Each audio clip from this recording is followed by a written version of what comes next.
Hello student, welcome back to NKS academy. चलिए guys, आज का वीडियो सेशन स्टार्ट करते हैं। और बच्चों, आज हम लोग एसएचएम का सबसे लास्ट वीडियो सेशन लेने वाले हैं।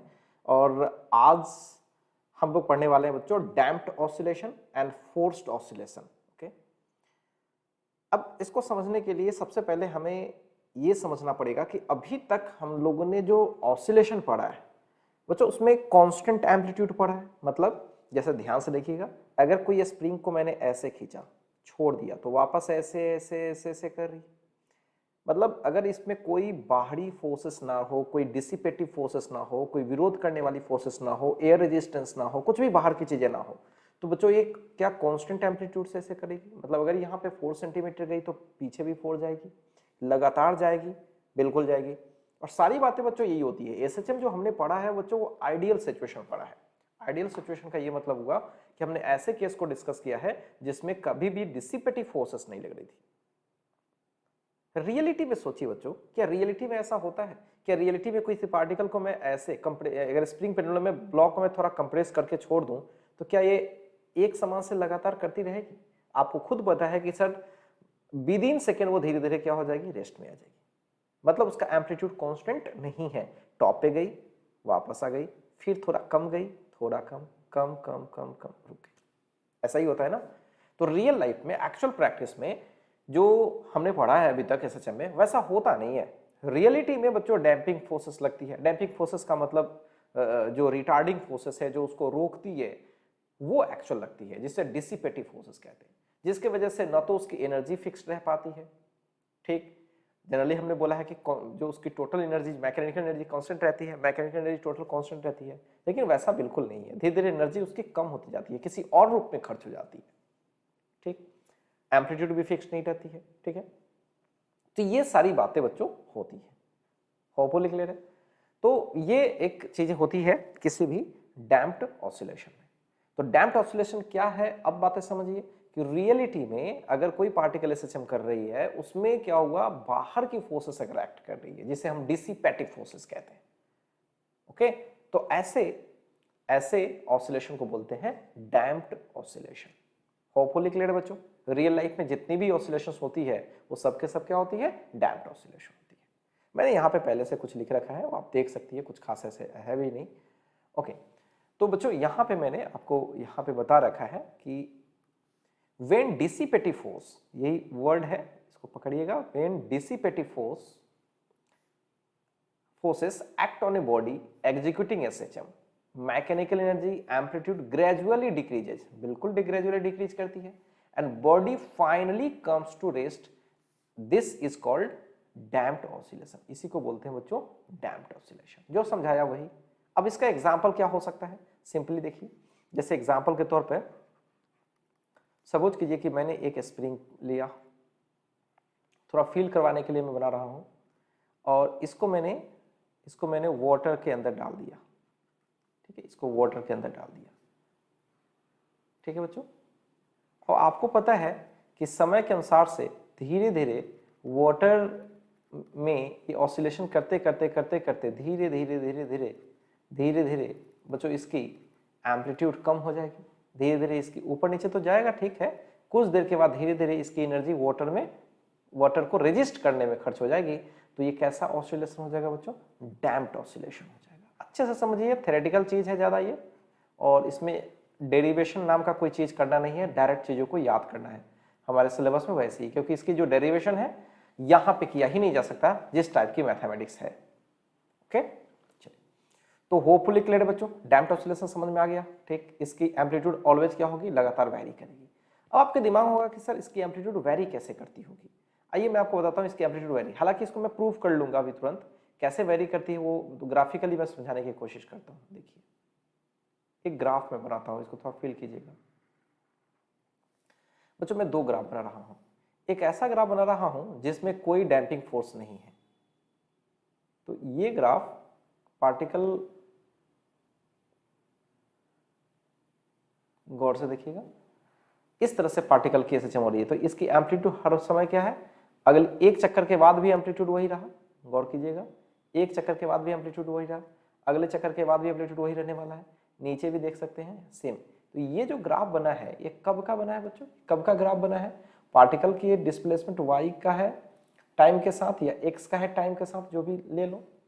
तो ये ग्राफ कब है, when there is no damping, मतलब कोई डैम्पिंग, कोई विरोध वाला फोर्स नहीं है, तब की बात है। अब आपके दिमाग में होगा सर अगर डैम्पिंग होगी तो कैसा ग्राफ होगा, ठीक है। अब डैम्पिंग होगी बच्चों तो इसका ग्राफ कैसे होगा वो मैं आपको बताता हूं, यहां पे देखते हैं। अगर डैम्पिंग होगी तो इसका ग्राफ कुछ ऐसे दिखेगा, देखिएगा। डैम्पिंग होगा तो इसका ग्राफ कुछ इस तरीके का दिखेगा।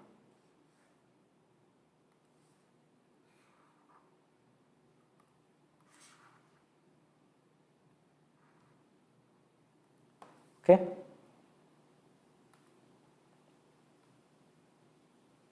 देखिए यहां पे शुरुआत ठीक है किया, जैसे भी किया, टॉप गया, आया, फिर नीचे, लेकिन अगली बार ये एम्पलीट्यूड एक्वायर ये नहीं करेगा, थोड़ा कम एम्पलीट्यूड एक्वायर करेगा। अगली बार थोड़ा कम, अगली बार और कम, अगली बार और कम, अगली बार और कम, कम कम कम कम, खत्म। ये ऐसा होगा एक्चुअल में। तो जो एक्चुअल में जो डायग्राम होगा इसका ये होगा, ठीक है, बातें समझ में आ रही है। एक्चुअल डायग्राम बच्चों इसका ये होगा, ठीक है, ये। तो ये ग्राफ आपको याद रखना है कैसे हम लोग खींच पाते हैं, ठीक है। अब इसमें समझिए, थोड़ा कुछ बातें हैं समझने लायक। देखिए बच्चों ये जो ग्राफ आपको दिख रहा है, ये जो डॉटेड लाइन में बना रहा हूं उस डॉटेड लाइन पर जरा गौर कीजिएगा। ये जो डॉटेड लाइन पर गौर कीजिएगा जरा, ये लगातार ऐसे से घटती जा रही है, घटती जा रही है, घटती जा रही है, घटती जा रही है, तो टॉप पे ही बना रहा है, घटती जा रही है ऐसे, लगातार लगातार ऐसे घटती जा रही है, घटती जा रही है। यहाँ से भी देखिए लगातार ऐसे घटती जा रही है, घटती जा रही है, घटती जा रही है। और ये जिस कर्व को फॉलो करेगा बच्चों, उस कर्व के बारे में अपन बात करेंगे। तो इसकी एम्पलीट्यूड लगातार एक कर्व को फॉलो कर रही है, अभी इस कर्व पर है, अगली बार इस कर्व पर है, अभी इस पर कर्व पर है, लगातार एक कर्व को फॉलो कर रही है। क्लियर है बच्चों, तो लगातार एक कर्व को फॉलो कर रही है। तो ये कब का ग्राफ है, कब का ग्राफ है, डैम्पिंग, मतलब ग्राफ बोल सकते हो विथ या ग्राफ ऑफ डैम्प्ड ऑसिलेशन। तो ये छोटी सी चीज आपको फील आ रही होगी कि रियल लाइफ में ये ऐसी होता है, चीजें रियल लाइफ में यही होता है। सो होपफुली क्लियर है बच्चों, damping force 100% clear, damping oscillation 100% clear हो गया। अब इसमें कहानी समझिए अच्छे से, कहानी क्या है बच्चों। ये बात तो समझ में आ गई हम लोगों की, सर डैम्पिंग फोर्सेस लगने की वजह से लगातार एम्पलीट्यूड कम होगा सर, यहाँ पे दिख रहा है, यहाँ पे ग्राफ में दिख रहा है। जब डैम्पिंग नहीं होता है तो एक कांस्टेंट एम्पलीट्यूड से वो मोशन करती है, एनर्जी भी कांस्टेंट रहती है, सब कुछ। लेकिन इसमें एनर्जी लगातार क्या होती है, मैकेनिकल एनर्जी की बात हो रही है, ठीक है। टोटल एनर्जी तो हमेशा कांस्टेंट ही होता है सिस्टम का, मैकेनिकल एनर्जी की बात हो रही है। तो मैकेनिकल एनर्जी ऑलवेज क्या होता चला जाएगा बच्चों, हमेशा कम होता चला जाएगा। ओके, अब जो भी बच्चों जो फोर्सेस लगती है, जो आपको डिसिपेटिव फोर्स जिसको हम लोग बोल रहे हैं, जो ये डिसिपेटिव फोर्सेस लगती है बच्चों, ये डिसिपेटिव फोर्सेस कैसी नेचर की होती है, इसका वैल्यू कितना होता है, किधर एक्ट करता है, तो इसी पर अपन बात करते हैं, थोड़ा सा इसी पर बात करते हैं। तो ये जो डैम्पिंग फोर्स है अच्छे से समझिएगा बच्चों, ये डैम्पिंग फोर्स है तो बड़ा कॉम्प्लेक्स, इसको मैथमेटिक्स में शामिल करना थोड़ा मुश्किल होता है, ठीक है तो ये बड़ा खतरनाक। लेकिन इस फोर्स को हम चाहें तो सिंप्लीफाइड फॉर्म में लिख सकते हैं, सिंपल जगहों के लिए लिख सकते हैं, इजी के लिए। तो इजी अंडरस्टैंडिंग के लिए जो साइंटिस्ट लोगों ने बोला कि जो डैम्पिंग फोर्सेस होती है, जो डैम्पिंग फोर्सेस होती है, ठीक, वो बच्चों वो डायरेक्टली प्रोपोर्शनल टू वेलोसिटी होती है, directly proportional to velocity. Normal sense में, अंडर नॉर्मल सिचुएशंस ऐसे इतना सिंपल फॉर्मुलेट नहीं किया जा सकता। तो F directly proportional to V होती है, लेकिन माइनस के साथ। अब माइनस के साथ इसलिए क्योंकि वेलोसिटी के जस्ट अपोजिट, सपोज कीजिए कि हवा इधर फ्लो कर रही है ऐसे, तो अगर कोई इधर कोई मोशन कर रहा है तो इस पर फोर्स किधर लगेगा, इस साइड में लगेगा, हवा के डायरेक्शन के अपोजिट लगेगा, बिल्कुल।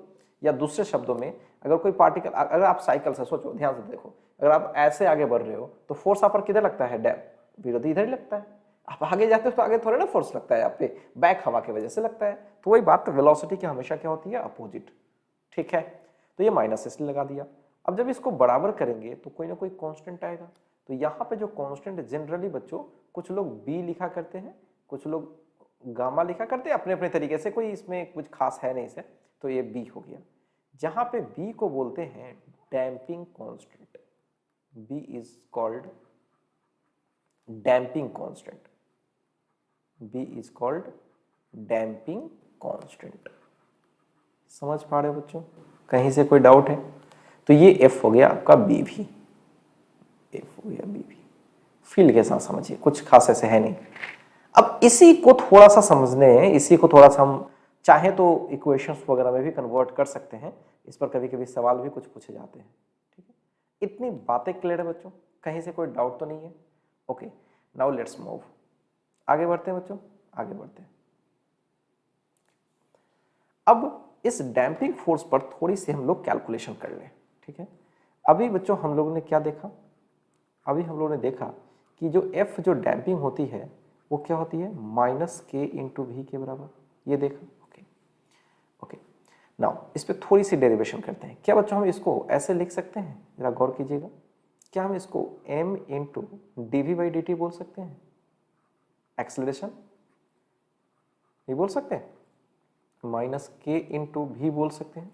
थोड़ी सी मैथ्स लगा रहा हूँ, बाकी मैं कुछ कर नहीं रहा हूँ, ध्यान से देखिएगा। अब बच्चों dv बाई डी टी और यहाँ पे वेलोसिटी, यहाँ पे time. Okay, so dv by D T को मैं आगे बढ़ाऊँ तो हमें क्या मिलेगा, माइनस के बाई एम इंटू भी। ओके, dv बाई भी को इधर ले आते हैं, एक कैटेगरी की चीज़ों को एक साइड में ले जाते हैं, और यहाँ पे dt, दोनों साइड में इंटीग्रेशन करते हैं। तो ये हो जाएगा dv बाई भी और ये हो जाएगा माइनस के बाई एम डी टी। शुरू में मान लीजिए जीरो टाइम है, तो शुरू का वेलोसिटी सपोज कीजिए कि शुरू में वेलोसिटी v नॉट रहा था, हो सकता है, और किसी t टाइम में वेलोसिटी मान लीजिए v हो गया, तो इसका इंटीग्रेशन क्या होगा बच्चों, dv बाई v का इंटीग्रेशन ln v होगा, मतलब e बेस पर,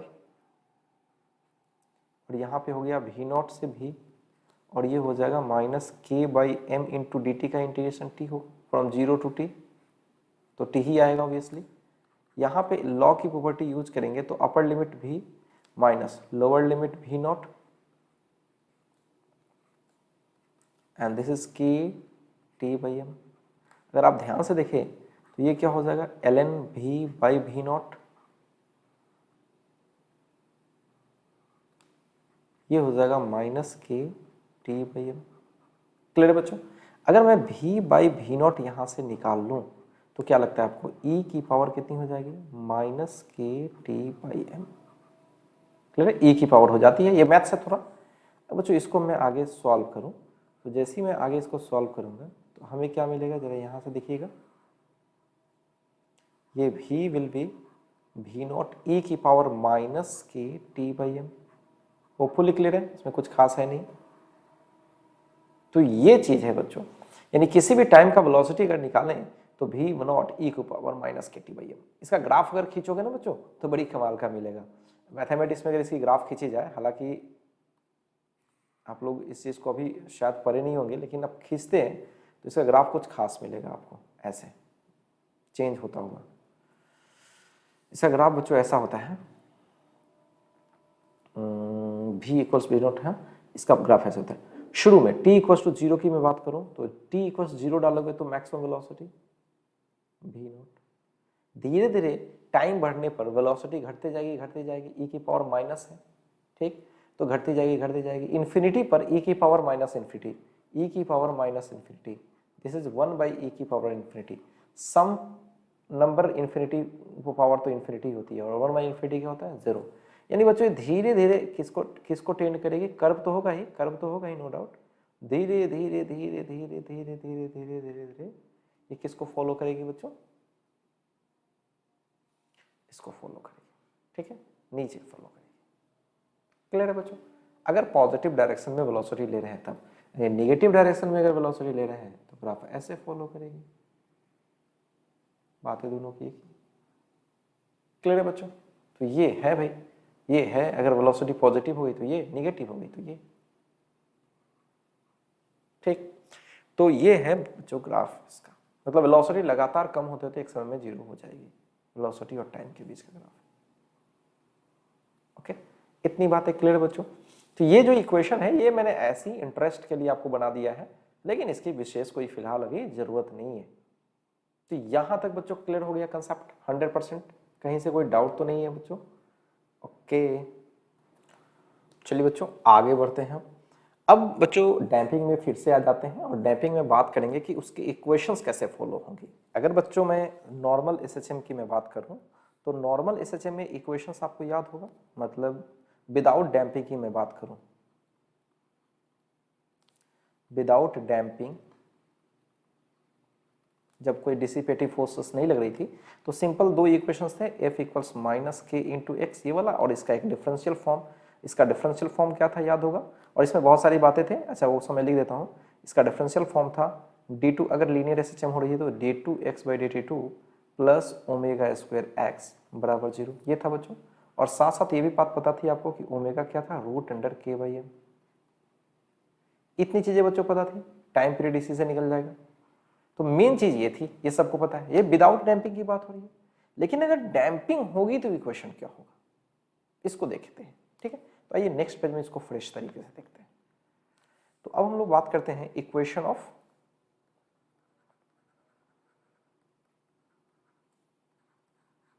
motion under damping, damping forces, ठीक है,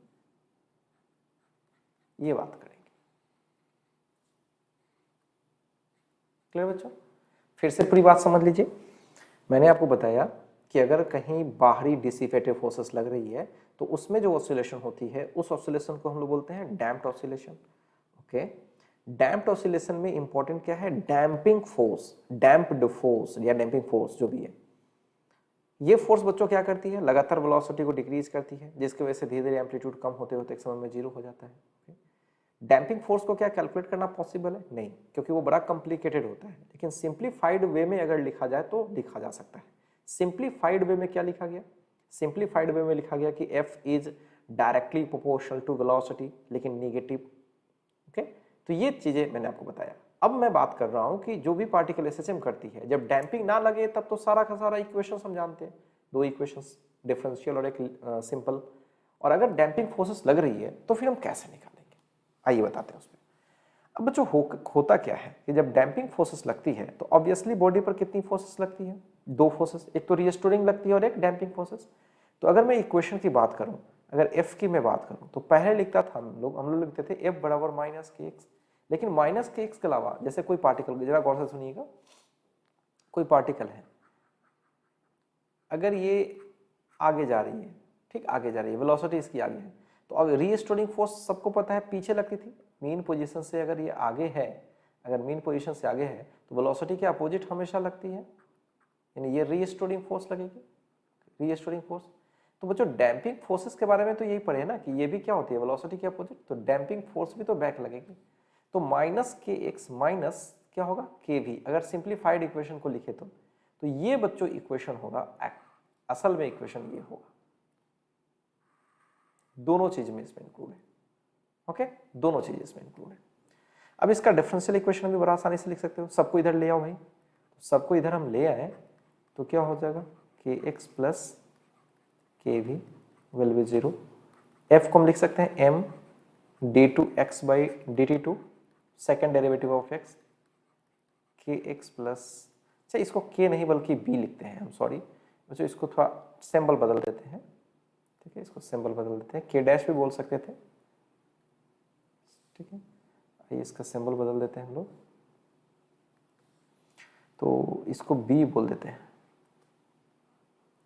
ठीक, तो ये हो जाएगा, ये तो खैर सही है kx, और ये b, और एक v को बच्चों क्या बोल सकते हैं, dx/dt, ठीक, वेलोसिटी m से सारे साइड में डिवाइड करते हैं तो क्या मिलेगा, d2x/dt2 plus K by M X plus B by M D x by D T. बस इसको सीधे लिख देता हूं, बस कभी कभी इस पर डायरेक्ट सवाल पूछे जाते हैं। Plus B by M D x by D T plus K by X into X. ये बच्चों डिफरेंशियल इक्वेशन है, देखा जाए तो ये डिफरेंशियल इक्वेशन है, ठीक। सो this is the differential equation of damped oscillation, differential equation of damped oscillation. Okay, अब जो इससे सवाल सीधे सीधे पूछा जाता है कि भाई कोई इक्वेशन दे देगा और इक्वेशन दे करके यहाँ b बाई एम को कंपेयर करने के लिए बोलेगा, k बाई एक्स को कंपेयर करने के लिए बोलेगा, और यहाँ से b निकल जाएगा, यहाँ से k निकल जाएगा, ये सब निकल जाएगा सिंपल इक्वेशन से।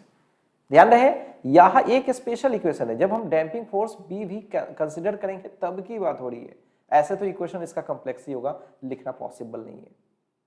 होपफुली क्लियर है बच्चों, यहाँ तक तो बातें समझ में आ रही है। अब बच्चों थोड़ा सा हम लोग एक बात समझना चाहेंगे इसमें। आपको पता है कि हमने आपको बताया था कि जब इस तरह की कोई इक्वेशन होती थी, याद कीजिएगा, तो बच्चों इसकी एक सॉल्यूशन होती थी, याद करें इसकी एक सॉल्यूशन होती थी। मैंने बोला था कि हायर क्लास में इसको पढ़ना है और इसका सॉल्यूशन ऐसा कुछ आता है, सम ए कोई constant sign omega T plus k x, मतलब ऐसा कोई इक्वेशन आता है बच्चों, ऐसा कोई इक्वेशन आता है। तो x equals a sign omega T plus के, ऐसा कोई इक्वेशन आता है। ओके, अब सवाल उठता है कि ये इक्वेशन तो वैसा नहीं है, एग्जैक्टली वैसा तो नहीं है। अब ध्यान से देखिए, इसमें ये एक्स्ट्रा टर्म है बच्चों, एक तो सिंपल भी हो तो ये तो हमें पढ़ना नहीं है, ऊपर से ये एक्स्ट्रा टर्म है तो ये तो हम लोग पढ़ ही नहीं सकते। ये हायर मैथमेटिक्स में इसका सॉल्यूशन खूब अच्छे से किया जाता है, इनफैक्ट ग्रेजुएशन के पार्ट थर्ड में ये मैथमेटिक्स में मिलती है। अब यहां पे तो कर नहीं सकते, इसका प्रोसीजर तो फॉलो कर ही नहीं सकते, कुछ भी समझ में नहीं आएगा आपको, तो इसलिए यहां पे इसका डायरेक्ट सॉल्यूशन लिखने की कोशिश करते हैं। अब इसका सॉल्यूशन किस रूप का होता है, आइए उसको देखते हैं। ये चीज समझ में आ रही है, इसको मैं साइड कर देता हूं थोड़ा, इसको कुछ मान लेता हूं मैं इक्वेशन 1, ठीक है। तो मैं यहां पे डायरेक्ट चीजों को लिखता हूं, डायरेक्ट ही याद करना है सबको, अच्छे से याद रखिए, डायरेक्ट ही याद रखना है हम लोगों को। तो द सॉल्यूशन, और बच्चों इसका सॉल्यूशन करेंगे तो x मिलेगा, मतलब पार्टिकल के डिस्प्लेसमेंट की इक्वेशन मिलेगी। x बराबर a साइन ओमेगा टी तो बिल्कुल ही नहीं मिलेगी, क्योंकि बच्चों इसमें जो a है ये क्या है, कांस्टेंट है। तो अब कुछ लॉजिक सोचो, क्या a वेरिएबल होना चाहिए? हाँ, डैम्पिंग है तो लगातार कम कम कम कम कम जीरो, इस तरह से होना चाहिए, लगातार कम होना चाहिए। ओके, तो इस चीज को देखने की कोशिश करते हैं। आइए, सॉरी ये 5 होना चाहिए,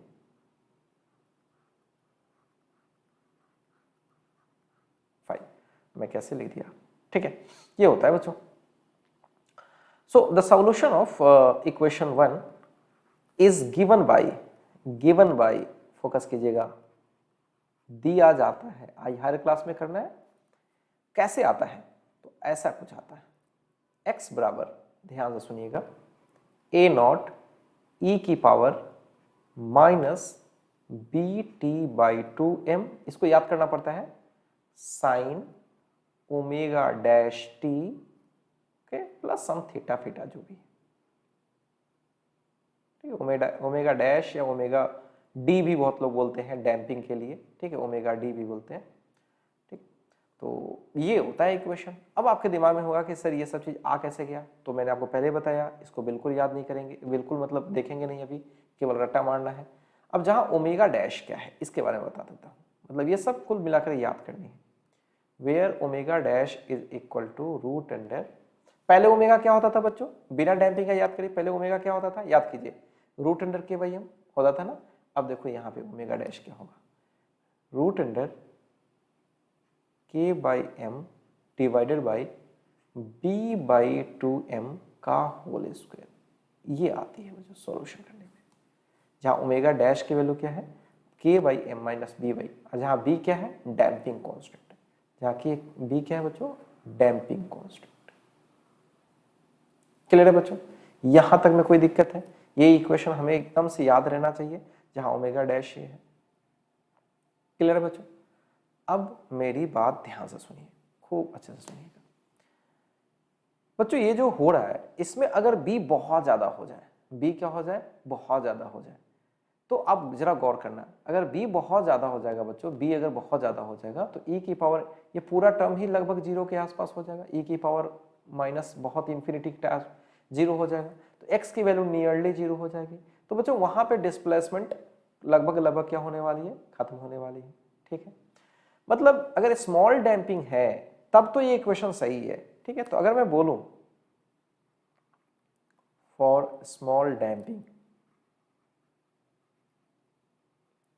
मैं बोल सकता हूँ जो स्मॉल डैम्पिंग के लिए बी नियरली जीरो हो जाएगी, नियरली, तो ओमेगा डैश को लगभग हम क्या बोल पाते हैं, के बाई एम, लगभग बोल पाएंगे। ठीक, ये बोल पाएंगे।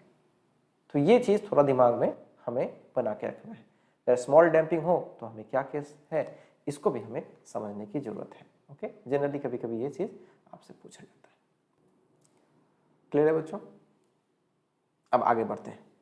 अब बच्चों एक बात और समझते हैं, अगर मैं पूछूं कि रिजल्टिंग एम्पलीट्यूड क्या है, ध्यान से देखिएगा, मैं पूछूं कि रिजल्टिंग एम्पलीट्यूड क्या है, क्या वो टाइम पर डिपेंड कर रही है? मैंने पहले बताया था कि यहाँ ये फिक्स्ड है, देखिए यहाँ पे टाइम पर डिपेंड नहीं कर रही है, लेकिन रिजल्टिंग एम्पलीट्यूड की मैं बात करूंगा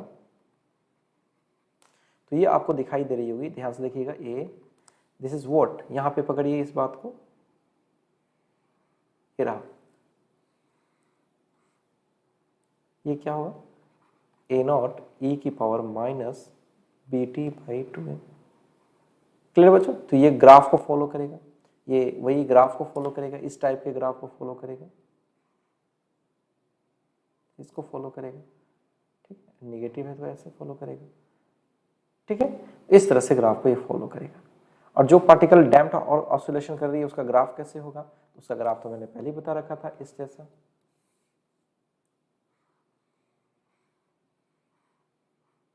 ऐसा कुछ होगा जिसमें ये इसका एम्पलीट्यूड ऐसे दौड़ रहा है, मैंने शुरू में बताया था। ठीक है, ये पार्टिकल के एक्स डिस्प्लेसमेंट, ये टी टाइम है। ठीक है, और इसके एम्पलीट्यूड एक खास पैटर्न को फॉलो करती है, देखिए लगातार घट रहा है घट रहा है घट रहा है। क्लियर है बच्चों? तो ये क्या है, ये क्या है, ग्राफ किसका, एक्स और टी का, अंडर डैम्पिंग।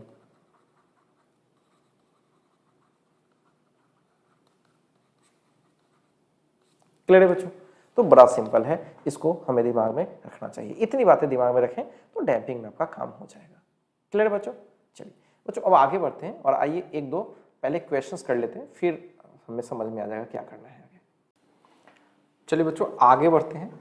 आगे बच्चों क्वेश्चंस करने से पहले एक छोटी सी बात इसमें और समझ लेते हैं कि जो पार्टिकल एसएचएम करती है उसकी एनर्जी क्या होती है। एम्पलीट्यूड तो समझ में आ गया कि एम्पलीट्यूड कैसे वेरी करती है, एम्पलीट्यूड कैसे वेरी करती है किसी भी पार्टिकल की, अभी हमने देखा भी था just, a equals a naught ई की power minus B by 2m। इस तरीके से एम्पलीट्यूड क्वेश्चंस बच्चों यहीं पे बनते हैं, इसलिए इस फॉर्मूला को याद रखिएगा। ठीक, अब एनर्जी क्या होगी, इसको भी लिख लेते हैं एक लाइन में, energy of body having damped oscillation.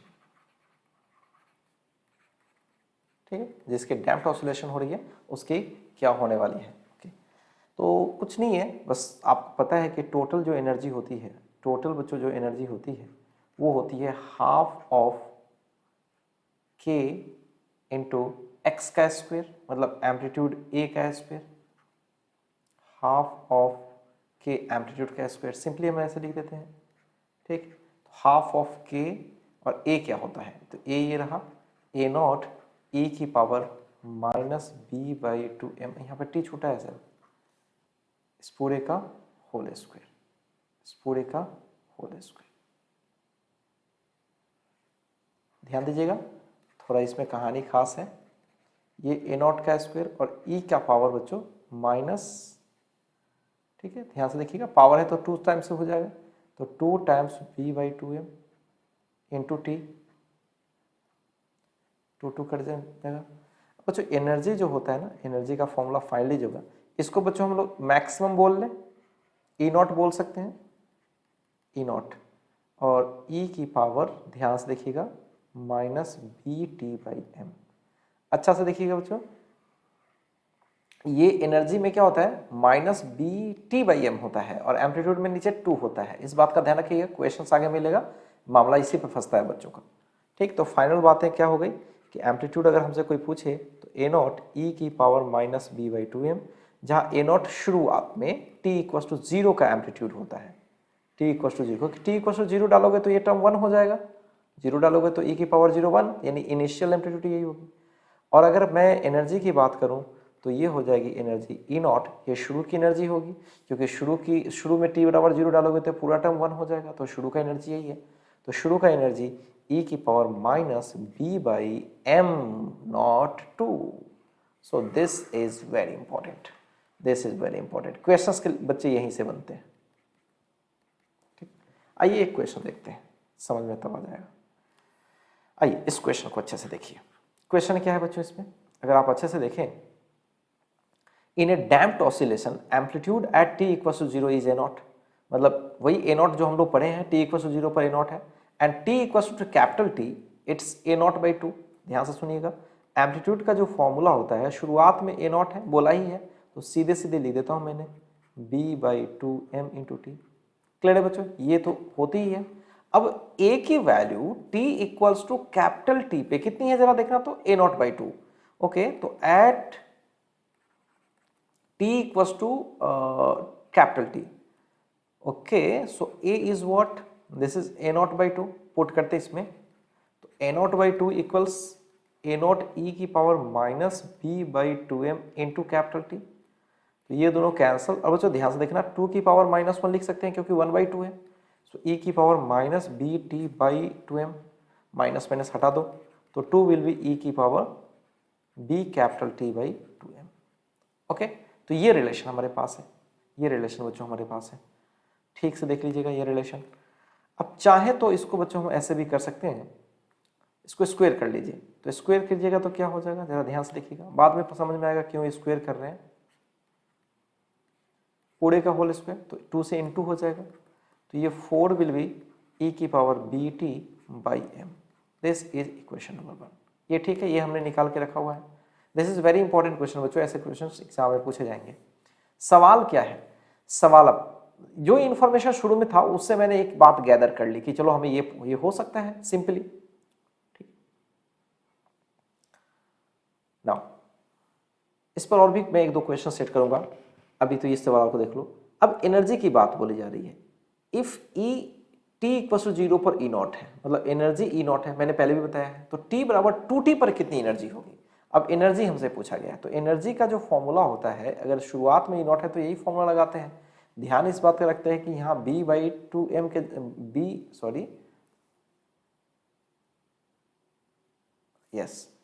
b by यहाँ पे क्या होता है बच्चों, यहाँ t और यहाँ पे केवल और केवल m होता है, ये ध्यान रखना है।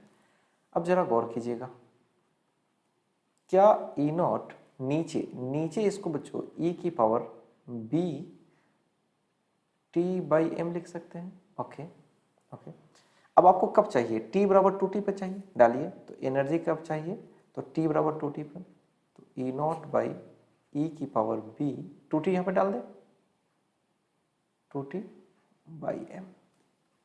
अब ध्यान से देखिएगा, ई नॉट बाई, जरा गौर से देखिएगा बच्चों, ई की पावर यहाँ पे बी टी बाई एम का होल स्क्वायर लिख सकते हैं, जरा ध्यान दीजिएगा, होल स्क्वायर लिख सकते हैं, बिल्कुल लिख सकते हैं। तो क्या होगा जरा देखना, तो ये हो गया e naught by e by b t, देखिए e by b T by m, इसका वैल्यू क्या है 4, तो यहाँ 4 का क्या कर लें, स्क्वायर कर लें, तो फाइनल आंसर क्या हो जाएगा, ये हो जाएगा ई नॉट बाई 16। मैं यहाँ पे लिख देता हूँ, तो फाइनल बच्चों आंसर क्या हो जाएगा, फाइनल अगर आंसर देखिएगा तो फाइनल एनर्जी किसी टी टाइम में ये हो जाएगा ई नॉट बाई 16। क्लियर है बच्चों, तो ऐसे क्वेश्चन आपसे जनरली पूछा जाता है। क्लियर है बच्चों, क्लियर है। अब आइए मैं आपको इसमें एक नया सवाल करके बताता हूँ, ठीक है, एक नया सवाल, इसी टाइप का एक क्वेश्चन मैं सेट कर देता हूँ, ध्यान से देखिएगा।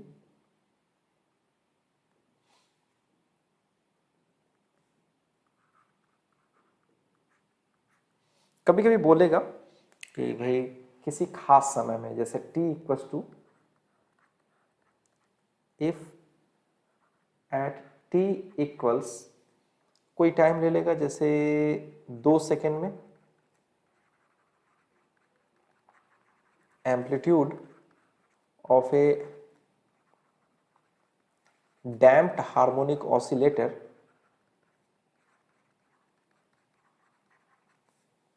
इज, कुछ खास दे देता हूं जैसे 10 सेंटीमीटर, ठीक, 10 सेंटीमीटर है।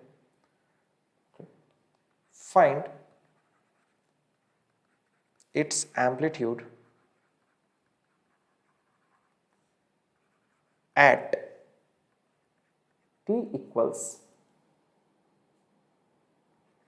4 सेकेंड।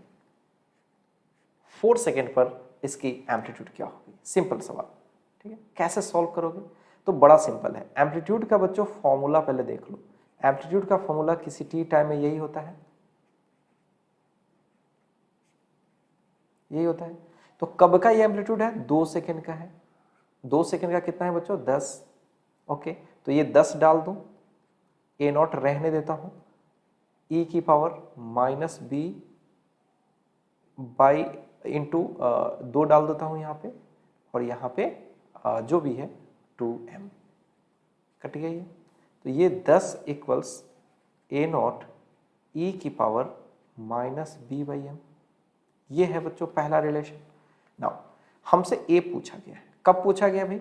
4 सेकेंड पे। तो ठीक है, हमें ए चाहिए, 4 सेकेंड पे चाहिए। ओके, सो ए नॉट ई की power minus B by 2m into 4 आ जाएगा बच्चों। ए नॉट ई की पावर 2 से कटा तो माइनस 2b बाई एम। क्या बच्चों हम इसको ऐसे लिख सकते हैं?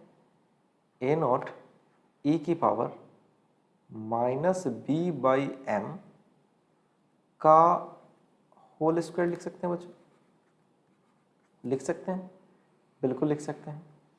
ओके, लिख सकते हैं। अब जरा गौर कीजिएगा, जरा गौर कीजिएगा बच्चों, e की power minus B by 2m का वैल्यू 10 बाई ए नॉट लिख सकता हूं मैं। 10 बाई क्या लिख सकता हूं? ए नॉट। समझ रहे बच्चों? 10 बाई ए नॉट। तो जरा गौर से देखिएगा, ये किसी टी टाइम का है ना, ये किस टाइम की बात हो रही है? 4 सेकेंड की बात हो रही है, टी रख लेते हैं। अब जरा देखना ध्यान से, ये ए नॉट है और e की power minus B by 2m, देखना ध्यान से, e की power minus by 2, 10 by a naught लिख सकते हैं। ये इसका क्या है? Whole square. ये क्या हो जाएगा? A naught into 100 by a naught का स्क्वायर, ये दोनों कट जाएगा। तो बच्चों इस तरह से ए टी क्या बता पड़ गया? 100 बाई ए नॉट। अगर शुरुआत में, जो शुरुआत की अगर आपको एम्पलीट्यूड अगर दी गई है, तो 100 में अगर ए नॉट से आप डिवाइड कर लोगे तो इससे आपका आंसर पता चल जाएगा। शुरुआत में अगर जो भी वैल्यू है, कुछ ना कुछ तो होगा मैक्सिमम इसका। जब ये 10 सेंटीमीटर डेटा है तो ये जरूर होगा ना कि कुछ ना कुछ मैक्सिमम होगा ये। तो ए नॉट का वैल्यू डाल दो और फिर आंसर कर लो। ओके, इतनी सेंटीमीटर। सो बड़ा आसान है, इसमें करना कुछ नहीं था, जो टाइम पे दिया गया था डेटा डाल दिया और फिर हो गया। क्लियर है बच्चों? आगे बढ़ते हैं। आइए एक सवाल और इस पे सेट करते हैं, सेट ऑलरेडी है ये। इस सवाल को देखिए, the equation of damped oscillator of mass 1 kg, उसकी मास 1 kg है, उसके डैम्प्ड ऑसिलेशन की उसकी इक्वेशन क्या दे रखी है बच्चों? बड़ा सिंपल है, d2y बाई dt2, इस सबको इधर ले आते हैं तो 25y plus 6dy by dt। तो आपसे पूछ रहा है एंगुलर फ्रीक्वेंसी। अब बच्चों एंगुलर फ्रीक्वेंसी डैम्प्ड ऑसिलेशन वाले का याद है, बताया था ओमेगा डैश, ये कुछ खतरनाक सा था फॉर्मूला, याद होगा, k by M minus B by 2m का होल स्क्वायर, ये था। अब बच्चों यहाँ से कंपेयर करो, ये क्या होता है हमारा k, तो k मेरा हो गया 25 मास 1 माइनस b बाई, b क्या है बच्चों? ये b बाई m होता है एक्चुअली। ये बच्चों एक सेकेंड, ये मास 1 है ना, तो 1 है तो फिर कोई दिक्कत नहीं है, मास 1 है तो यहाँ पे मास से एक्चुअल में डिवाइड होता है। तो ये बच्चों यहाँ ध्यान से सुनना, d2y बाई dt2 ये क्या होता है एक्चुअली? k बाई m होता है। सो गौर कीजिएगा जरा इक्वेशन पे, d2y by dt2 plus k by m, okay, y, and b by m, this is dy by dt is 0. So k by m basically हमारे पास 25 है, k by m, ठीक, कोई दिक्कत नहीं है। और b by m का वैल्यू 6 है, ओके। सो 6 है ये बाई 2 का होल स्क्वायर। सही लिखा बच्चों, सही लिखा, ओके ओके। तो b बाई m और नीचे 2 रह गया, स्क्वायर कर लिया। 9, 25 बाई 9, ये 16 आ जाएगा, 4 पर सेकेंड। क्लियर बच्चों? तो इस तरह से सवाल आपके बनते हैं इस पे, ठीक। अब बच्चों हम लोग इसको यहीं पे स्टॉप करते हैं। अब हम लोग आगे बढ़ेंगे बच्चों, और एक बड़ा ही इसी से थोड़ा सा जुड़ा हुआ एक टॉपिक है जिसको बोलते हैं फोर्स्ड ऑसिलेशन, ठीक है। अब ये फोर्स्ड ऑसिलेशन क्या है, पहले 2-3 मिनट समझते हैं इस चीज को अच्छे से फील के साथ, और फिर इसके बाद इसके मैथमेटिक्स पे आएंगे और इसके इक्वेशंस पे बात करेंगे। कुछ नहीं है, थोड़ी सी थ्योरेटिकल टॉपिक है, इसको समझते हैं, ओके। चलिए बच्चों अब आगे बढ़ते हैं, और बच्चों अब आगे हम लोग बात करते हैं फोर्स्ड ऑसिलेशन, ठीक है, फोर्स्ड ऑसिलेशन। तो बच्चों इस फोर्स्ड ऑसिलेशन को पहले 2 मिनट समझते हैं, ये पहले 2 मिनट इसको फील के साथ समझते हैं, उसके बाद मजा आएगा आपको। बच्चों अभी तक जो ऑसिलेशन हमने किया है, शुरू में दो ऑसिलेशन एक्चुअली हुआ। एक विदाउट डैम्पिंग, फ्री ऑसिलेशन उसको कहते हैं, फ्री ऑसिलेशन, ठीक, there is no any damping force. और एक कैसी हुई, डैम्प्ड ऑसिलेशन, जिसमें एक्सटर्नल फोर्स है। अब बच्चों एक ऑब्वियस सी बात है कि अगर किसी पर एक्सटर्नल फोर्स लगातार एक्ट करेगा तो क्या बच्चों उसकी एम्पलीट्यूड घटती चली जाएगी? Of course. एनर्जी लगातार, मैकेनिकल एनर्जी लगातार घटेगी, ऑफ कोर्स होना ही है। अब बच्चों ध्यान से मेरी बात सुनना, एक छोटा सा एग्जांपल सोचो। क्या आपने कभी झूला झूला है सावन के महीने में? तो भाई झूला ऐसे झूलते हैं, अगर मैं उस पर चढ़ जाऊं, कोई मेरे को एक बार ऐसे करके छोड़ दे, तो क्या वापस धीरे धीरे धीरे धीरे धीरे धीरे धीरे धीरे स्लो हो जाएगा? हाँ। लेकिन आपने उस पर कुछ टेक्निक तो यूज करते हो, अपने पैरों से ऐसे जोर से मारते हो, जोर से मारते हो, जोर से मारते हो, तो क्या बच्चों वो लगातार इनफैक्ट और तेजी से ही ऐसे ऐसे ऑसिलेशन करने लगता है धीरे धीरे? यस।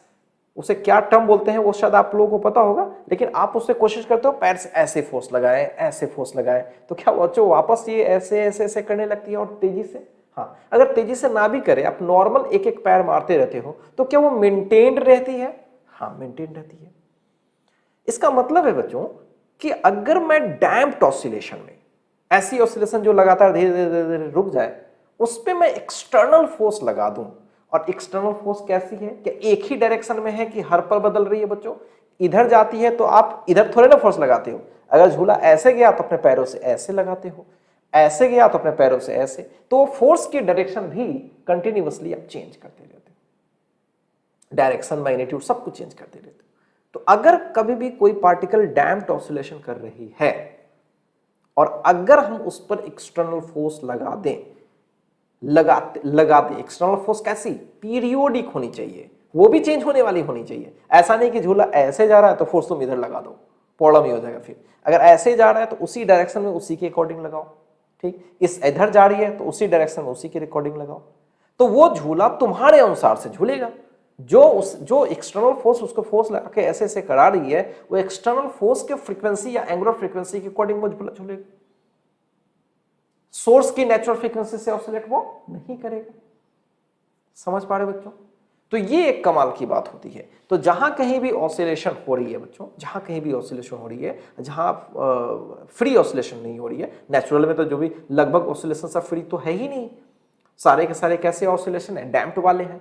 तो डैम्प्ड ऑसिलेशन हो रही है तो वहां पे बच्चों अगर कोई एक्सटर्नल फोर्सेस हम लगा दें, पीरियोडिक फोर्स लगा दें, बदलने वाली फोर्स लगा दें, झूले से दिमाग में लगाइएगा, तो ऐसे ऑसिलेशन को बोलते हैं फोर्स्ड ऑसिलेशन। नाम ही से फोर्स्ड का मतलब ऐसी ऑसिलेशन जो करवाई जा रही है, क्लियर है? करवाई जा रही है, और इसकी डायरेक्शन भी बदलेगी। और सबसे कमाल की बात यह है कि इसकी में जो एंगुलर फ्रीक्वेंसी पार्टिकल जो कर रही है, उसकी एम्पलीट्यूड बच्चों वही होगी जो एक्सटर्नल फोर्स करवा रहा है। This is point to be noted. Okay, चलिए अब बात करते हैं। इस पर थोड़ा बहुत मैंने कुछ लिख रखा है, चूंकि लिखने में बहुत ज्यादा समय वेस्ट हो जाता है, तो मैंने यहां पे लिख रखा है, वो आप पढ़ लीजिएगा। इसको मैं ऐसे पढ़ भी देता हूं क्या है ये। पहली पॉइंट थोड़ा सा अच्छे से फोकस कीजिएगा, है क्या ये? The oscillation in which a body oscillates under, ये बात मैंने शुरू में बता दिया, under influence of an external, ध्यान रखिए दिस इज पीरियोडिक, केवल एक्सटर्नल फोर्स नहीं, दिस इज पीरियोडिक। मैं बताता हूं अभी कौन सी फोर्स होती है, इसकी डायरेक्शन, इसका वैल्यू क्या होता है। तो the oscillation in which body oscillates under the influence of external force are known as forced oscillation. क्या बोलते हैं बच्चों उसको? Forced oscillation. होपफुली क्लियर है। The amplitude of oscillator decreases due to damping force। हाँ, damping forces की वजह से तो वो oscillation उसका डिक्रीज करेगा ही करेगा। But on account of energy gained from external source, it remains constant। constant भी रह सकता है या बढ़ भी सकता है, constant भी रह सकता है और बढ़ भी सकता है। तो फिलहाल मैंने बोला कि मान लीजिए कि ऐसी ऑसिलेशन है जिसमें constant मेंटेन करानी है, तो आपको लगातार फोर्स फोर्स फोर्स फोर्स लगाना पड़ेगा। तो यही बात है कि एम्पलीट्यूड जो ऑसिलेटर की होती है वो तो डिक्रीज करनी चाहिए, लेकिन एक्सटर्नल फोर्स लग रही है, कंटिन्यूअसली लग रही है और पीरियोडिक लग रही है, बदल बदल के लग रही है, बदल बदल के डायरेक्शन लग रही है, सपोर्ट करना है वहां सपोर्ट कर रही है, तो ऐसे केस में उसकी एम्पलीट्यूड हम कांस्टेंट मेंटेन कर सकते हैं। This is very important. अब थोड़ा सा अच्छे से समझिएगा, खूब अच्छे से बच्चों। मान लीजिए कि जिस फ्रीक्वेंसी से जो शुरू की जो अगर एक्सटर्नल फोर्स न लगाए तो उसकी एक फ्रीक्वेंसी होगी ऑसिलेशन करने की। जो डैम्पिंग जब होती है, डैम्प ऑसिलेशन की भी एक फ्रीक्वेंसी होती है ना, ओमेगा में निकाला था ना, डैम्प ऑसिलेशन का ओमेगा तो निकाला था, याद होगा, √k/m-b/2m का होल स्क्वायर निकाला था बच्चों। तो ये एक फ्रीक्वेंसी होगी, नेचुरल फ्रीक्वेंसी, जिससे वो ऑसिलेट कर रही है। This is the natural frequency. Natural frequency में डैम्पिंग फोर्स इंक्लूड होगा। ओके, तो ये जिससे वो ऑसिलेट करती है, ये हमें पता है। लेकिन हम लोग तो बाहरी वाले हैं, हम लोग तो बाहर से फोर्स लगा के ऑसिलेट करा रहे हैं, तो हमारी फ्रीक्वेंसी अलग है, मतलब उसके ऑसिलेशन की फ्रीक्वेंसी अलग है। ओके, जब बच्चों उसकी फ्रीक्वेंसी, नेचुरल फ्रीक्वेंसी जब सोर्स के फ्रीक्वेंसी से मैच करे, नेचुरल फ्रीक्वेंसी सोर्स के फ्रीक्वेंसी से मैच करे, तो वैसे सिचुएशंस में, वैसे सिचुएशन को हम रेजोनेंस कहते हैं। क्या बोलते हैं उसको? रेजोनेंस। जैसे ऐसे ऐसे कर, नेचुरल जितने से कर सकती थी कर रही है। जब मैं फोर्स लगा रहा हूं और मेरी फ्रीक्वेंसी सोर्स के फ्रीक्वेंसी से मैच कर जाए, तो इस सिचुएशन को बोलते हैं रेजोनेंस। और उस समय की जो फ्रीक्वेंसी होती है, सोर्स की तो फ्रीक्वेंसी है ही, विशेष रूप से उसे बोलते हैं रेजोनेंट फ्रीक्वेंसी। ये आगे चल के बहुत सारे जगहों पर यूज होगा। एसी, जब 10+2 में जाइएगा, एसी पढ़िएगा, अल्टरनेटिव करंट पढ़िएगा, तो वहां पे भी ये चीजें देखने को मिलेंगी आपको, एलसीआर सर्किट में पढ़ेंगे। तो बड़ा सिंपल लॉजिक है ये, ठीक। आइए सबको पढ़ेंगे, थोड़ा सा डिटेल में समझेंगे थोड़ा बहुत, ठीक है। आइए, तो थर्ड पॉइंट आई थिंक वही है, इसको एक बार अच्छे से देख लीजिए, रेजोनेंस। तो रेजोनेंस एक स्टेट होती है when the frequency of external force is equal to the natural frequency of oscillator, then this state is known as state of resonance and this frequency is known as resonance frequency। ये point समझ लेना है, ठीक। मैं बताता हूं इसमें कुछ और बातें बच्चों। रेजोनेंस फ्रीक्वेंसी के समय ना एम्पलीट्यूड बहुत ज्यादा होती है, पढ़ेंगे थोड़ा सा, और क्यों। और इसमें एक खास बात होती है कि जैसे कोई पूल है बच्चों, कोई पूल है, ठीक है, कोई पूल है, तो पूल पे जनरली जो सेना का जो दल होता है, एक ग्रुप होती है, आर्मी की ग्रुप होती है, जब वो चलती है तो ऐसा मना किया जाता है कि वहां पे आप जो फ्लैग मार्च जो करते हैं, वो लोग एक मार्चिंग पोजीशन में चलते हैं, वो मना किया जाता है करने के लिए। क्यों? क्योंकि पुल तो ऑसिलेट थोड़ी बहुत करती रहती है, बात आपको पता होगी। पुल थोड़ी बहुत क्या होती है बच्चों? ऑसिलेट करती है। अगर उस पे एक्सटर्नल बंदा अगर एक पर्टिकुलर रेंज से अगर फोर्स लगाने लगे, एक पर्टिकुलर डायरेक्शन में, क्योंकि सारे बंदे एक पर्टिकुलर तरीके से ऑसिलेट करते हैं, तो ऐसा हो सकता है शायद कि इनकी फ्रीक्वेंसी और पूल की जो फ्रीक्वेंसी है वो दोनों मैच कर जाए। अब कमाल हो जाएगा बच्चों, अगर वैसा हो गया तो अचानक से वेरी हाई मैग्नीट्यूड की, एम्पलीट्यूड की ऑसिलेशन चालू हो जाएगी, और बच्चों आपको बड़ी आश्चर्य लगेगा, पूल अचानक से धराशायी हो सकता है। बहुत आश्चर्य लगेगा कि सर इतने छोटे बटालियन से ये पुल धराशायी हो जाएगी। बिल्कुल हो सकती है, कभी कभी बच्चों आपने देखा होगा, अगर आपने फील किया होगा प्रैक्टिकल लाइफ में, तो जैसे कोई शीशा हमने रखा, शीशा रखा, शीशे का ग्लास रखा और कुछ भी नहीं है वहां पे, कुछ भी नहीं है, गर्म ठंडा का भी कंसेप्ट नहीं है, कुछ भी नहीं है, वो अचानक से चूर चूर हो जाता है। अब आप में से बहुत सारे लोग बोलोगे कि शायद शायद भूत होता है क्या। जनरली बच्चे जो जो साइंस बैकग्राउंड से नहीं होते हैं तो जानते ही है भूत प्रेत वगैरह में विश्वास करते हैं, तो ऐसा बिल्कुल नहीं है। एक्चुअली हो क्या रहा है कि एयर मॉलिक्यूल वहां पे स्ट्राइक कर रही है, हर सिस्टम पहले से भी ऑसिलेट कर रही होती है, ऐसा थोड़ी ना कि वो ऑसिलेट नहीं कर रही है, बिल्कुल कर रही होगी, लेकिन एयर मॉलिक्यूल भी वहां पे ऑसिलेट कर रही है, एयर मॉलिक्यूल भी उस पर टकरा करके उसको ऑसिलेट करवाने की कोशिश कर रही है। हो सकता है ऐसा एक ऐसा 1000 वर्षों में या 5-10 वर्षों में ऐसी एक पर्टिकुलर सिचुएशन उस जगह पे मिल गई जहां पे वो क्या हो रही है, उसकी ऑसिलेशन और इसकी ऑसिलेशन मिल रही है, रेजोनेंस कर रही है, तो ऐसे केस में उसका ऑसिलेशन बहुत ज्यादा हो जाएगा जिसकी वजह से वो ब्रेक कर सकती है। So this might be possible, हो सकता है ऐसा होता भी है। ओके, सो होपफुली मेरी बात समझ में आए। ये चौथी पॉइंट जरा एक बार पढ़ लेते हैं। वाइल स्विंगिंग इन ए स्विंग, यही बात मैंने आपको बताया कि जब आप झूला में झूलते हो तो you apply force periodically by pressing your feet against the ground. ठीक, you find that not only oscillator can be maintained but amplitude can also be increased। यही बात तो मैंने बताया कि आप मेंटेन के अलावा बढ़ा भी सकते हो। Under this condition swing has forced और ड्रिवन ऑसिलेशन। इसको हम लोग इसी को बोलते हैं कि भाई यही ड्रिवन ऑसिलेशन है, यही फोर्स्ड ऑसिलेशन है। ड्रिवन भी बोल सकते हो या फोर्स भी। और मैंने पहले ही शुरू में बता रखा था कि फोर्स ऑसिलेशन में frequency of damped oscillator is equal to frequency of external force. भाई हमारे अनुसार से चलेगा ना, वो ऑब्वियस सी बात है, हमारे अनुसार से चलेगा। ठीक, तो ये चीज है भाई, ये कमाल की चीज है। होपफुली बच्चों इतनी चीजें क्लियर है, होपफुली क्लियर है। ओके, तो इतनी चीजें आप समझ लीजिए और इसको इसका एक अच्छा सा नोट्स तैयार कर लीजिए। हालांकि नोट्स के लिए सारी सफिशिएंट है चीजें। अब इस पर थोड़ी सी मैथमेटिक्स लगाते हैं और समझने की कोशिश करते हैं कि अच्छा ये चीज भाई इसमें मत लगा लेना, ये मैं थोड़ा हटा देता हूं इसको, एक्चुअली इसको मैं हटा देता हूं। ओहो सॉरी, ये क्या हो गया। ओके, अच्छा छोड़ो, इसको छोड़ देते हैं, लेकिन मत लगाना इसमें। क्लियर है बच्चों, यहां तक तो कहीं से कोई डाउट नहीं है। चलिए बच्चों अब आगे बढ़ते हैं हम लोग, और अब आगे हम लोग बात करते हैं इक्वेशन ऑफ फोर्स्ड ऑसिलेशन। ठीक है, फोर्स्ड ऑसिलेशन के लिए सबसे इंपॉर्टेंट है बच्चों डैम्पिंग फोर्सेस वाली इक्वेशन, और साथ साथ जो पीरियोडिक फोर्स हमने लगाया है उसके बारे में। तो बच्चों मान लीजिए कि पीरियोडिक फोर्स ऐसा कुछ है, पहले तो लेट कर लेते हैं। जो पीरियोडिक फोर्स है उसका इक्वेशन कुछ हम लोग लेट कर लेते हैं। सपोज कीजिए कि मैंने जो पीरियोडिक फोर्स है वो ऐसा कुछ है, कुछ ऐसा F naught sine omega T, ऐसा। लेट एफ बराबर be a periodic external force, यही आपके पैरों से जो लग रही है झूले पे। ठीक, ये फोर्स लग रही है, मान लीजिए एक्सटर्नल फोर्स है।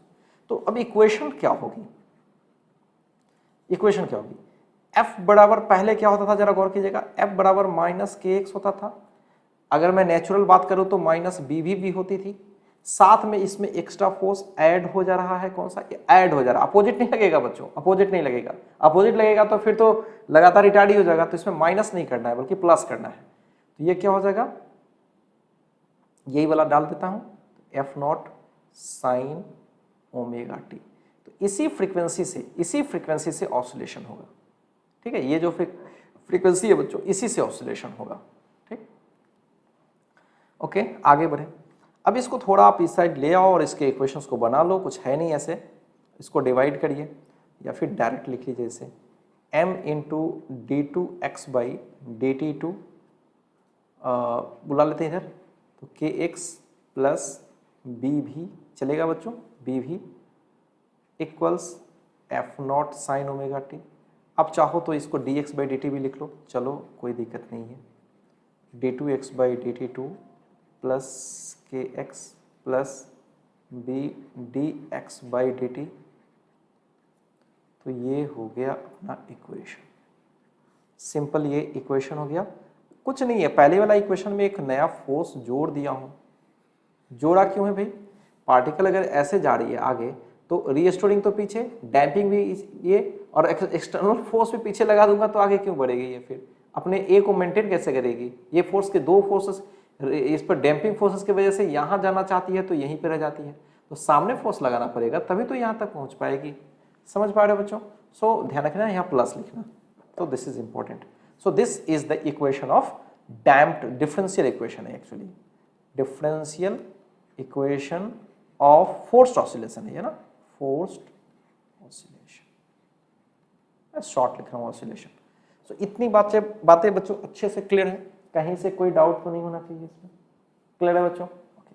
अब फिर बोलोगे कि सर उस समय जो इक्वेशन मिला था उसका तो खतरनाक सॉल्यूशन था सर, क्या इसका भी खतरनाक है? हाँ, इससे उससे भी इससे ज्यादा खतरनाक सॉल्यूशन है इसका। ठीक है, तो आइए मैं आपको इसका सॉल्यूशन बताता हूँ, सॉल्यूशन होता क्या है। ठीक है, आइए देखिए। तो सबसे पहले बच्चों में यहाँ लिखेंगे सॉल्यूशन ऑफ, इसको मान लेते हैं first equation 1 is given by, फिर से वही बात, दी जाती है, और इसको याद रहना चाहिए बच्चों, ये याद रहना चाहिए। कैसे होती है तो जरा ध्यान से देखिएगा। सबसे पहली बात कि इसकी इक्वेशन तो सिंपल तरीके से कैसे लिखेंगे? सिंपल तरीके से बच्चों इसकी कुछ ना कुछ एम्पलीट्यूड होगी, डेफिनेटली इससे कुछ ना कुछ एम्पलीट्यूड होगी, जो भी हो जाए, आई डोंट नो वो क्या है, साइन कुछ भी ओमेगा, लेकिन ओमेगा क्या होगी? ओमेगा टी प्लस थीटा या फाई कुछ भी होगी, लेकिन बच्चों ओमेगा क्या होगी? जरा गौर कीजिएगा। ओमेगा ये वही लेंगे, गौर सुनिएगा, ओमेगा वही लेंगे जिसे ये ऑसिलेट कर रही है बच्चों, ओमेगा वही लेंगे जिसे ये ऑसिलेट कर रही है। कहीं से कोई डाउट बच्चों?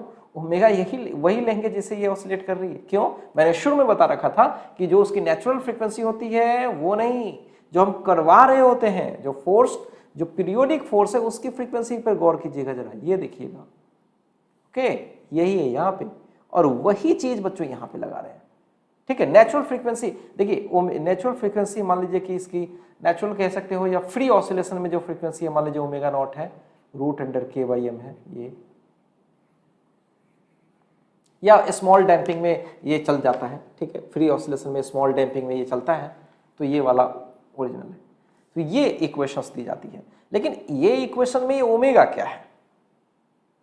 ठीक है, ये इस इक्वेशन बच्चों ये ओमेगा एक्चुअल क्या है और इसकी एम्पलीट्यूड कैसे दी जाती है? ओमेगा तो ठीक है, जो होगा सो दे दिया जाएगा, ओमेगा तो मैं ज्यादा कुछ बात नहीं कर रहा, बट ए क्या है? तो a is given by, this is very very important, ध्यान रखिएगा, ए इज गिवन बाई किस इक्वेशन के द्वारा दिया जाता है? तो एक खतरनाक, ध्यान से देखिएगा, ऊपर होता है बच्चों एफ, ये वाला देखो F0 ये वाला, और जो मास होगी, जो ऑसिलेशन करेगी उसकी मास होगी, तो F0/m, ध्यान रखिएगा, जैसे मेरे को याद है वैसे याद रहना चाहिए, क्योंकि उसे याद करना पड़ता है, नहीं तो फिर दिक्कत हो जाती है। अल्टीमेटली आप डिराइव भी करो कोई फर्क पड़ता नहीं है, पर याद ही करना पड़ता है फाइनली। √अंडर बच्चों यहाँ पे क्या होता है? तो यहाँ पे होता है वही जो ओमेगा हमने देखा है, ओमेगा स्क्वायर माइनस वही नेचुरल वाला ओमेगा नॉट का स्क्वायर का होल स्क्वायर, ओके, प्लस यहाँ होता है बी वही डैम्पिंग कांस्टेंट ओमेगा नेचुरल वाला डिवाइडेड बाय m का होल स्क्वायर, ये होता है। याद रखिएगा इस रिलेशन को। अब यहाँ पे खास बात मैं बताता हूँ, समझिएगा अच्छे से। ये तो ठीक है, याद रहेगा, ऐसे ये पूछने नहीं जा रहा है। अच्छा, जहाँ पे ओमेगा नॉट क्या है बच्चों? अच्छा, ये तो लिखा हुआ है ना, where omega naught is √under, यहाँ तक तो ठीक है बच्चों, क्लियर है? अब ध्यान से सुनिएगा, अगर मैं बोलूं कि डैम्पिंग अगर बच्चों बहुत स्मॉल है, डैम्पिंग क्या है?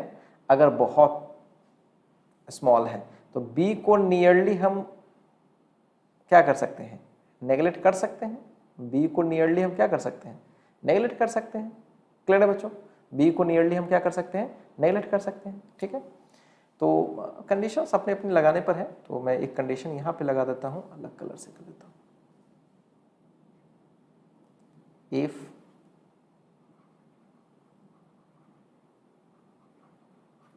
डैम्पिंग इज सो स्मॉल, तो एम्पलीट्यूड क्या हो जाएगा बच्चों? F0/m by omega square minus omega naught का स्क्वेयर, ठीक। तो एफ नॉट बाई एम, अच्छा ये फ्री हो जाएगा ओमेगा माइनस ओमेगा नॉट का स्क्वेयर स्क्वेयर, सॉरी ये एक्चुअली में पूरे का होल स्क्वायर है ना, ठीक। इस रिजल्ट को एक बार अच्छे से क्लियर कर लीजिए, कुछ खास नहीं है।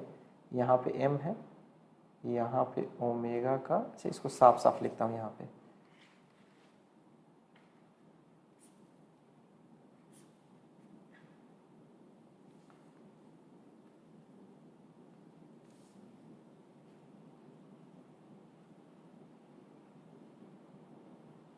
ये है बच्चों, ठीक।